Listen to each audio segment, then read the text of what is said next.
C'est un parc de 55 hectares qui abrite plus de 5000 animaux. Chaque semaine, jour après jour, découvrez les coulisses de ce jardin zoologique, pas comme les autres.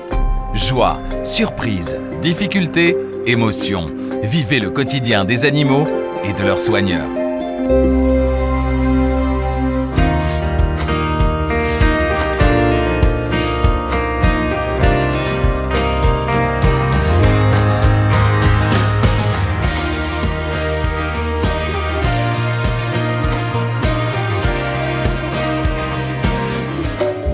Cette semaine, Caroline, la soigneuse des girafes, bichonne Lucy qui vient d'accoucher d'un mignon petit girafon, Kitoko.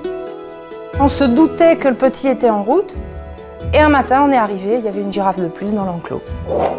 Tania et sa petite fille Lola préparent un goûter exceptionnel pour les pandastars Hao Hao et Xingui.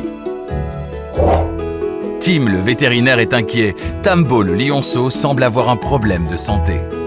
Il tient sa tête à un côté un peu comme ça et souvent ça veut dire qu'il y a un problème de l'oreille. Enfin, faites connaissance avec une bande de sacrés chenapans, les Maki-Kata, ces célèbres lémuriens de Madagascar.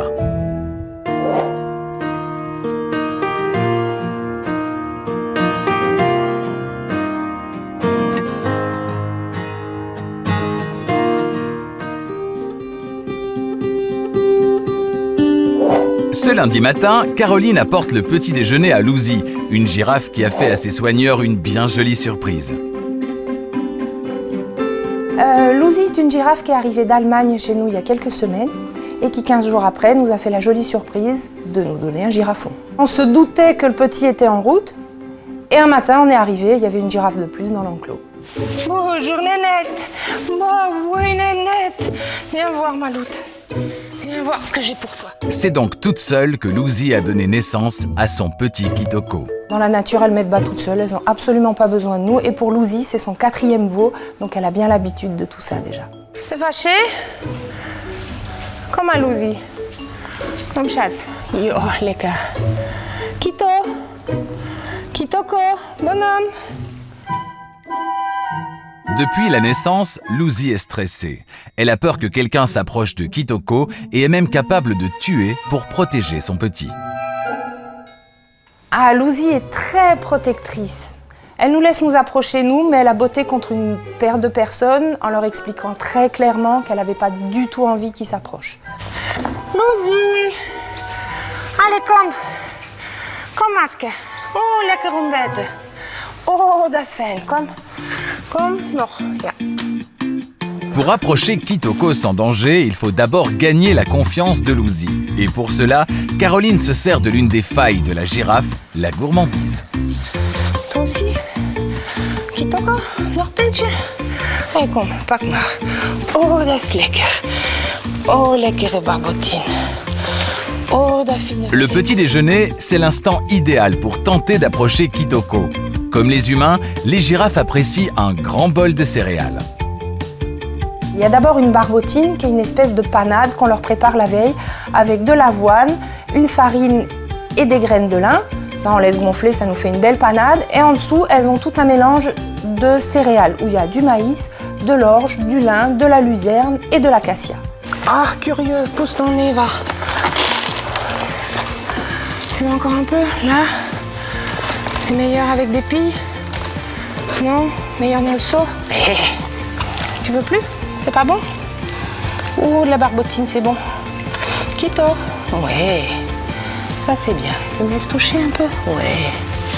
C'est un moment pour nous tous ensemble, je pense. C'est un moment important pour nous, pour vérifier qu'ils soient tous en bonne santé, vérifier qu'ils répondent tous à notre appel, qu'ils mangent bien. Et puis pour eux, c'est la gamelle, donc oui, c'est important. Hein, on touche le nez, tu t'approches un peu, loulou. Allez, viens. Encore, non, approche-toi. Approche-toi, bonhomme. Voilà. Ça, c'est bien. Et tu me laisses toucher le nez? Oui. Tu me laisses toucher? Ça, c'est bien, Minou. Oui. Il doit accepter qu'on le touche pour qu'en cas de problème, le vétérinaire puisse l'ausculter sans l'endormir. Parce qu'endormir une bête de cette taille-là, c'est super compliqué. Oui, il faut me laisser toucher. Hein, il faut me laisser toucher. Oui, il faut me laisser toucher, bonhomme. Oui. Encore, doucement. Pas les dents. Avec de la nourriture, on va réussir à lui faire accepter le geste. Tout doucement au début, d'abord juste une main, la panade, l'autre main, juste le museau, puis on va aller un peu plus loin sur la tête, un petit peu plus loin, puis on va descendre sur le cou. Et jour par jour, l'habituer à ce qu'il prenne le contact. Oui, en dessous, tu veux pas encore, je sais, mais il faut apprendre. Il faut qu'on puisse te toucher, bonhomme. Victoire pour Caroline, Kitoko se laisse plus facilement approcher. Mais il reste encore du chemin à parcourir pour lui, mais aussi pour Lucy, sa maman, qui depuis la naissance refuse de sortir dans l'enclos extérieur.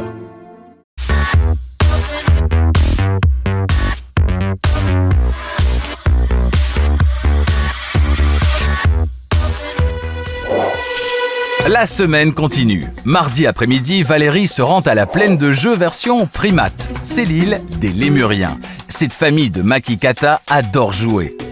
Ils sont vraiment très très drôles à certaines périodes de la journée. Ils ont des moments de la journée où ils font vraiment les petits fous, ça court dans tous les sens, ils sautent de branche en branche. Ces petits farceurs recherchent constamment le contact et le public est séduit. Surpris aussi. C'est fascinant de les voir jouer les uns avec les autres et parfois avec le public.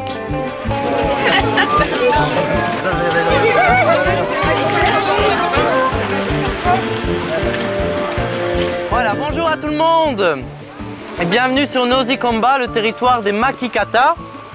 Alors, je vois qu'il y a des enfants, vous allez m'aider. Est-ce que vous n'auriez pas déjà vu ces animaux dans un dessin animé? Madagascar. Alors pourquoi? Parce que les Lémuriens sont originaires de l'île de Madagascar. C'est d'ailleurs le seul endroit au monde où on peut les retrouver. Ce qui me fascine chez ces animaux, c'est leur comportement. Voilà, l'interaction et toute l'intelligence qu'ils ont, tout ce qu'ils peuvent nous apprendre sur nous-mêmes. Alors, je vous présente un des petits de cette année. On en a eu 5 qui sont nés le 23 mars. Alors, en général, les femelles, elles ont un petit par portée. Après 2, c'est pas extraordinaire, ça arrive de temps à autre. Cette année, on a eu une fois des jumeaux et 3 portées d'un petit. C'est l'heure du goûter pour les Lémuriens. Sur le territoire de Nosy Komba, ce sont les dames qui font la loi. Il faut savoir que chez les Makikata, ce sont les femelles qui dominent. Chez vous aussi, mais voilà, ça m'étonne pas. On rigole toujours bien pendant les nourrissages parce qu'on fait toujours un peu le parallèle avec les êtres humains. Donc ce sont les femelles qui dominent et c'est principalement une femelle dominante qui va plutôt gérer le groupe. Après, ça peut évoluer, ce ne sera pas toujours la même femelle. Et ce sont donc les femelles qui vont décider de qui va manger en premier, forcément sont-elles, les petits et les jeunes des années précédentes. Une maman italienne qui protège ses petits et les mâles, c'est après. Les mâles mangent certes après les dames, mais il ne faut pas pour autant s'inquiéter pour leur forme. On voit à leur embonpoint qu'ils n'ont besoin de rien. Il est l'heure à présent de la sieste. Les Makikata se dorent la pilule. En malgache, lémurien signifie d'ailleurs adorateur du soleil. D'autres, par contre, profitent de ce calme apparent pour jouer aux petits voleurs. Au fur et à mesure, je me rends compte qu'ils sont de plus en plus malins. J'en ai surpris 2 qui ouvraient carrément la tirette d'un sac parce qu'il y avait une banane. J'avais posé pour photo, mais voilà. Mais je préfère faire doucement parce que... Oui. On ne se dispute pas. Chapardeurs mais adorables, les lémuriens restent dans le top 5 des animaux préférés des visiteurs. Mais franchement, ce que je dis, c'est les stars du parc. Ah bah oui, moi, C'est vous qui... moi forcément, ce sont mes stars aussi. Hein.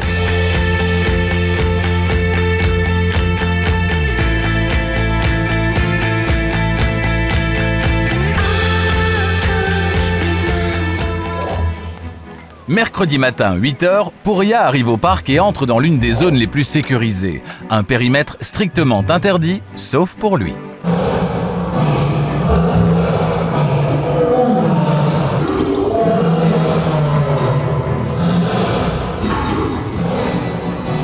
Deni, allez.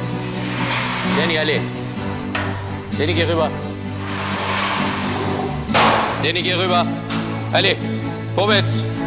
Geh. Rüber gehen. Pour Tim le vétérinaire, Pouria, c'est l'homme de la situation.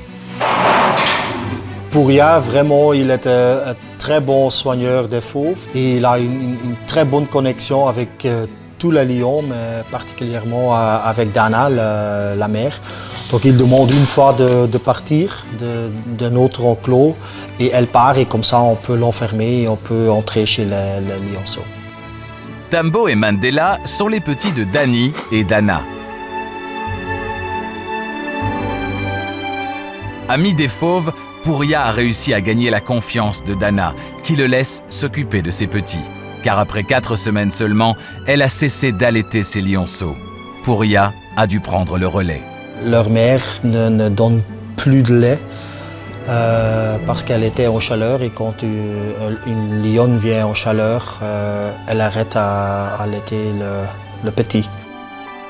Dana a déjà eu 4 lionceaux auparavant. Même si elle surveille Pouria de son regard perçant, elle sait qu'elle peut lui faire confiance.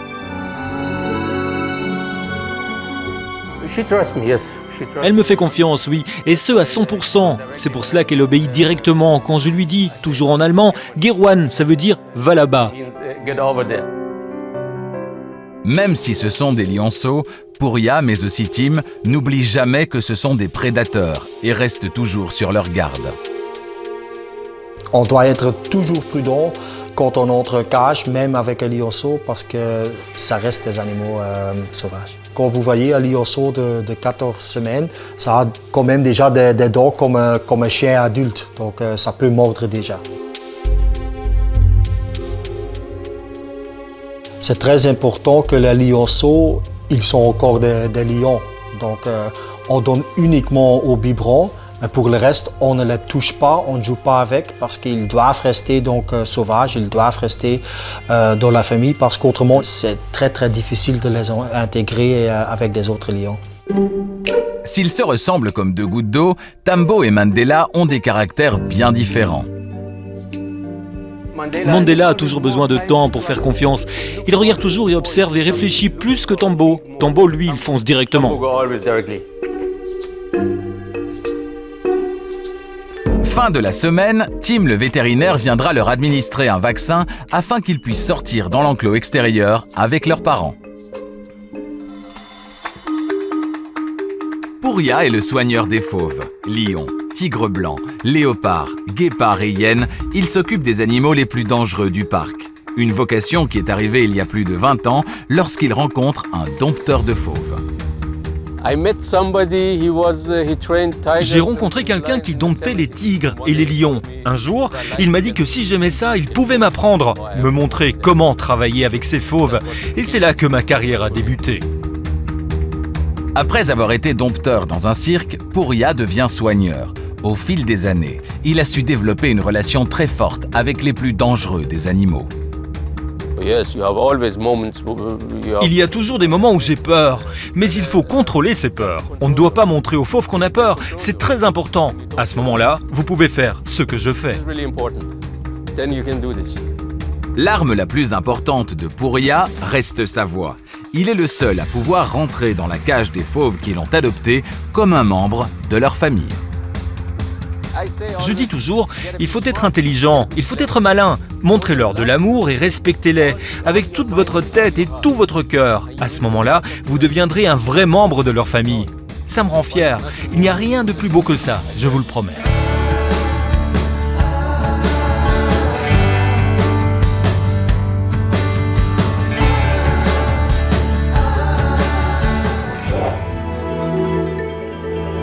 Ce jeudi après-midi, un goûter exceptionnel attend Hao Hao et Xingui.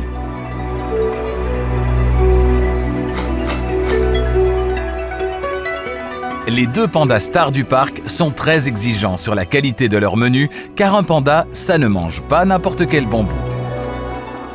Chaque semaine, on essaye plusieurs sortes de bambou pour essayer des nouvelles choses.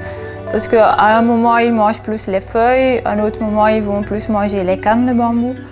50 kilos de bambou, c'est ce que reçoit chaque jour un panda. Au final, après le tri et l'épluchure, il n'en mangera que 15 kilos.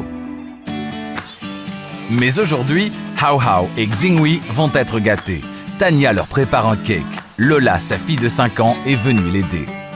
Aujourd'hui, je vais préparer les cakes pour les pandas.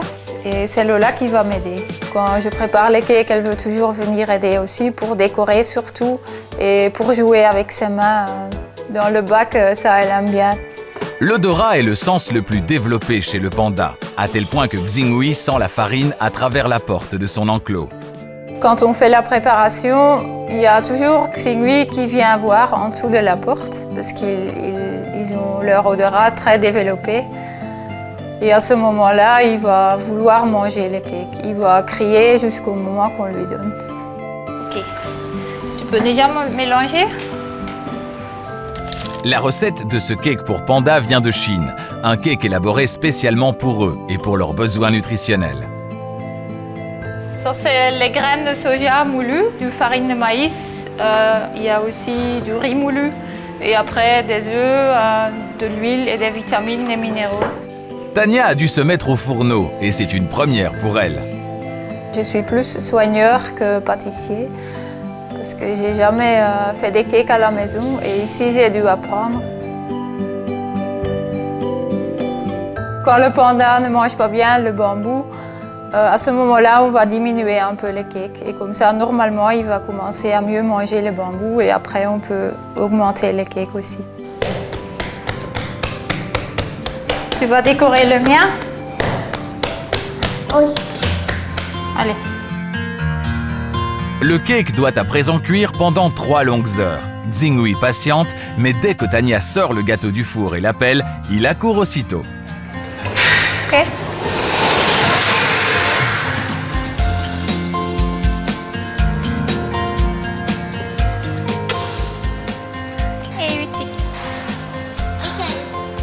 Ça reste quand même des ours et c'est des animaux sauvages. Alors on ne va jamais dans la même pièce avec eux. Un coup de patte de panda peut être fatal. Xingui a appris à tenir les barreaux, c'est la condition pour qu'ils reçoivent à manger. Ok, tu peux donner. Doucement, hein. Lola, elle peut donner du cake à Xingui, mais seulement au moment que moi je suis avec elle, bien sûr. Et il doit vraiment tenir les barrières.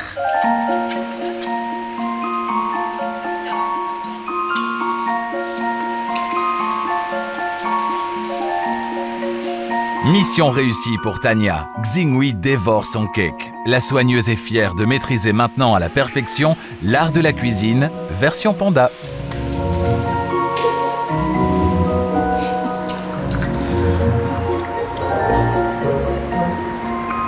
Hey Xingui. Regarde. Fini. Bientôt, les pandas entreront dans leur période de fécondité, qui n'a lieu qu'une fois par an et ne dure que 3 ou 4 jours. Tous espèrent prochainement la venue d'un bébé panda. Tania n'est pas seulement la chef-coq des pandas, elle s'occupe aussi de la nurserie. Elle vit d'ailleurs dans le parc avec son mari, Kun. Et oui, cette histoire d'amour est née ici, il y a de longues années déjà. Ce couple de soigneurs forme aujourd'hui avec leur petite Lola, 5 ans, une famille unique qui vit sa passion à 100%. Le parc, c'est notre famille, c'est notre vie. On vit pour le parc. 7 sur 7, c'est le parc, tu vois, parce qu'on aime le parc. Cela fait pratiquement 20 ans que Kun travaille au parc, 13 ans pour sa compagne Tania. Souvent, le couple n'hésite pas à recueillir à la maison un animal en difficulté pour le surveiller, nuit et jour.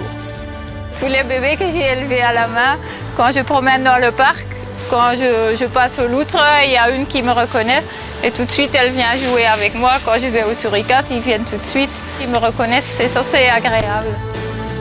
Entre les pandas et les éléphants, le cœur de Lola balance, même si son animal préféré est loin d'être aussi exotique. Une coccinelle. Entourée d'animaux extraordinaires, mais aussi de coccinelles, Lola est sûrement l'une des enfants les plus chanceuses de Belgique.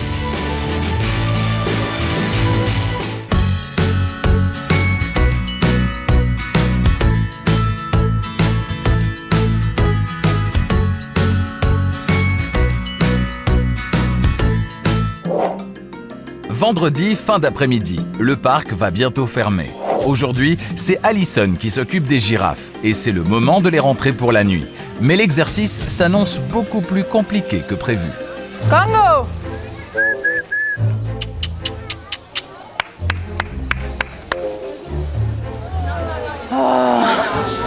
Congo refuse de rentrer. Pour Alison, la galère commence. Congo! Est-ce que vous pouvez éviter de le nourrir, s'il vous plaît? Des fois, avec Congo, j'avoue, on se demande s'il fait pas un peu sa star, parce que dès qu'il voit des gens, il nous oublie un peu et il va voir les gens comme ça pour aller demander à manger ou bien avoir des caresses. Allez, hop!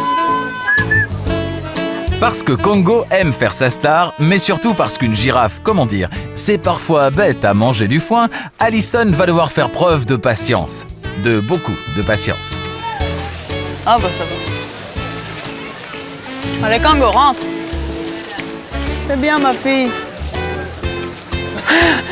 Allez, Congo, rentre. Allez.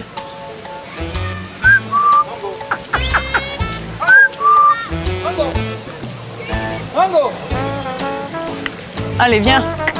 Congo. C'est vrai que c'est frustrant parce qu'on se dit est-ce qu'il va venir, après il commence à faire demi-tour, on le réappelle, il revient. C'est assez compliqué dans ces moments-là.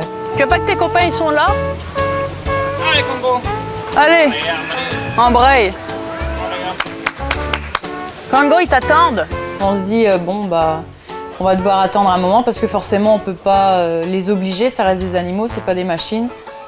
Congo, allez hop. Ça y est, Congo passe enfin la première pour le plus grand plaisir d'Alison. Allez, Pépère, rentre. C'est très bien. Une girafe, c'est vraiment très têtu. Surtout lui. Congo et le reste du troupeau ont rejoint leur enclos pour la nuit. Alison en profite pour vérifier que tout se passe bien avec le petit Kitoko.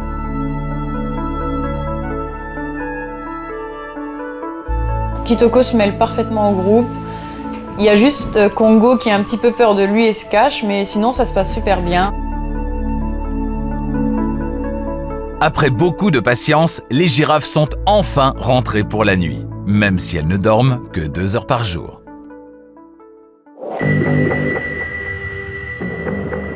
Samedi matin, Tim a été appelé en urgence par Pouria.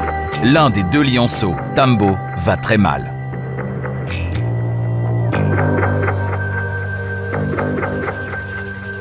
Il tient sa tête à un côté un peu comme ça et souvent ça veut dire qu'il y a un problème de l'oreille. Moi je pense qu'il y a une otite juste derrière l'oreille externe.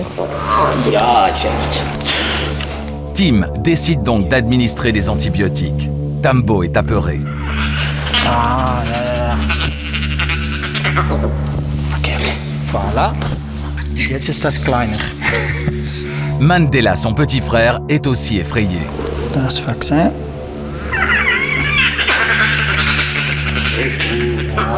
Allez. Comme prévu, Tim en profite pour vacciner Tambo et le traiter contre les puces. Voilà. Und jetzt noch. Allez. Ja, gut. Ich muss hier etwas. Les antibiotiques vont agir, mais le problème va-t-il disparaître? Tambo va-t-il aller mieux? Il faut attendre. Tim et Pouria restent très inquiets. La semaine prochaine sera riche en émotions. Tambo doit être emmené d'urgence à l'hôpital. Il souffre toujours de l'oreille et risque d'être opéré. Branle-bas de combat au parc avec l'arrivée exceptionnelle de 5 éléphants venus d'Allemagne.